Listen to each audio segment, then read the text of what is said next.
Hi అండి, welcome back to Kusuma thoughts. ఈరోజు మనం అన్నయ్య గురించి తెలుసుకుందాం. అన్నయ్యలు అమ్మలోంచి ఆ, నాన్నలోంచి నా, ఇట్లాంటి పిచ్చి పిచ్చి మాటలైతే నేను చెప్పనండి, ఎవరు ఏమనుకున్నా సరే. ఎందుకంటే 100 మందిలో ఒక 10 మంది ఏమో అన్న చెల్లి బాండింగ్ చాలా బాగుంటుందేమో, ఇంటికి వస్తే బాగా చూసుకోవాలి, బావగారు అని గౌరవించి చూసుకోవాలి పెళ్ళి అయిపోయిన తర్వాత అని ఉన్నారేమో. కానీ ఇంకా 90 మంది చాలా మంచి అన్నయ్యలు ఉన్నారు. ఈ చాలా మంచి ఇక్కడే మీకు తెలిసిపోయి ఉండాలి. ఎందుకంటే కొడుకు పుట్టాలని ఎందుకు కోరుకుంటారు తెలుసా?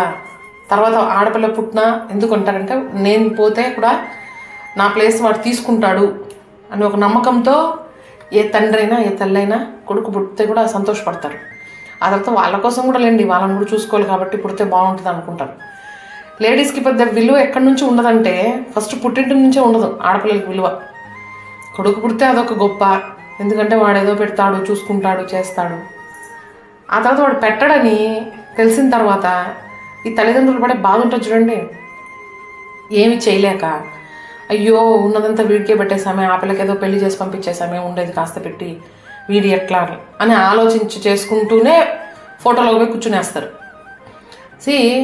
అటు వాళ్ళని ఏమనలేక, ఇటు వీళ్ళతో పెట్టించుకోలేక కొన్ని లక్షల మంది సఫర్ అవుతున్నారు.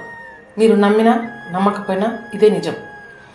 రాకుండా ఉంటే మంచిది, మమ్మల్ని ఏం అడగకుండా ఉంటే మంచిది అనేవాళ్ళు దగ్గర 90% ఉంటే, ఫోన్ చేసి మరీ పిలిపించుకొని ఆడపిల్లలకి సంతోషంగా పెట్టి పంపించే వాళ్ళు 10 మంది ఉంటారు. అందుకే ఆ 10 మందే ధనవంతులుగా ఉన్నారు. ఈ 90 మంది మిడిల్ క్లాస్లోనే పడి ఉన్నారు. అంటే మాకు పెట్టి చూసుకుంటే మీకు పెరుగుతుందా అని అంటే ఖచ్చితంగా అదే నిజం. ఎందుకంటే ఇంటికి పుట్టినప్పుడు లక్ష్మీదేవిగా ఉండే మనిషి వేరే ఇంటికి పోయేసి వచ్చినంత మాత్రం మీ ఇంటికి లక్ష్మీదేవి కాకుండా పోదు.